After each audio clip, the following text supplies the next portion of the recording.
네, 청약 시장에 다시 불이 붙은 데는 정부가 부동산 시장 연착륙을 위해서 각종 대출 규제를 완화해준 영향도 있습니다. 결국 가계빚을 키웠고 이제는 그 주요 원인으로 꼽히는 주택담보대출에 제동이 걸렸습니다. 경제부 송병철 기자와 앞으로 대출이 어떻게 달라지는지 따져보겠습니다. 자, 송 기자, 연초만 해도 대출 규제를 하나 둘씩 이렇게 풀었었는데 정부가 다시 조이겠다는 겁니까? 네, 요즘 대출은 DSR, 총부채 원리금 상환 비율 40%를 넘길 수 없습니다. 연간 내는 원금과 이자를 연소득의 40%로 제한한다는 건데요. 만약 기간이 50년으로 길어지면 상환액이 줄어서 대출 한도가 늘어나게 됩니다. 그러다 보니 DSR 우회 수단으로 떠오르면서 최근 2달 새 대출 잔액이 2조 원 넘게 늘었고 이렇게 되자 정부가 제동을 걸고 나선 겁니다. 그래서 대출을 받을 수 있는 한도를 줄이겠다는 거죠. 구체적으로 어떻게 달라집니까? 만 34세가 넘으면 DSR을 계산할 때 만기를 50년이 아닌 40년으로 제한합니다. 돈은 50년 동안 갚지만 대출 한도는 40년으로 설정하는 겁니다. 예를 들어 연소득이 6천만 원인 40대 A씨의 경우 DSR을 50년으로 계산하면 4억 8,400만 원을 빌릴 수 있지만 40년으로 하면 4억 5,100만 원을 빌릴 수 있어 3,300만 원이 줄어드는 겁니다. 상환 능력이 있는 경우에만 50년 주담대가 가능해집니다.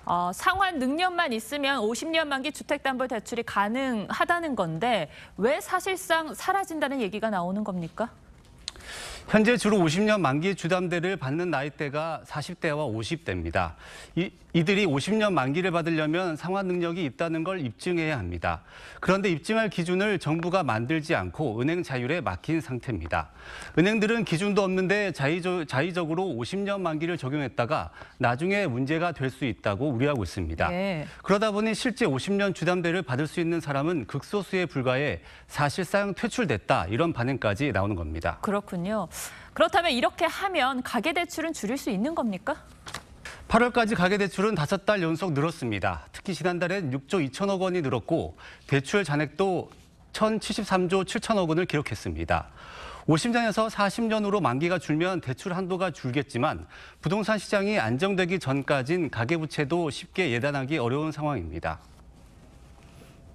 지금 막 가계부채 비율이 막 늘어나도록 이렇게 유도한 건 아니었다. 이제 그거를 보여주면서 조정하는 과정이 아닌가 이렇게 좀 보여져요. 네, 다른 나라 상황도 좀 알고 싶은데요. 이렇게 50년짜리 이렇게 만기가 긴 주택담보대출을 많이들 취급합니까? 네, 맞습니다. 보시는 것처럼 핀란드는 60년 만기 주담대를 하고 있고 스페인과 프랑스, 포르투갈도 50년짜리 만기 주담대가 있습니다. 보통은 나이보다 상환 능력을 따져서 대출을 해주고 있는 상황입니다.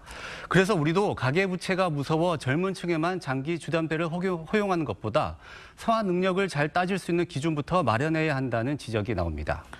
네, 이렇게 상환 능력을 확인할 자유권을 은행에 주면서 은행도 혼란스럽고 소비자도 혼란스러울 수밖에 없는 것 같습니다. 송 기자 잘 들었습니다.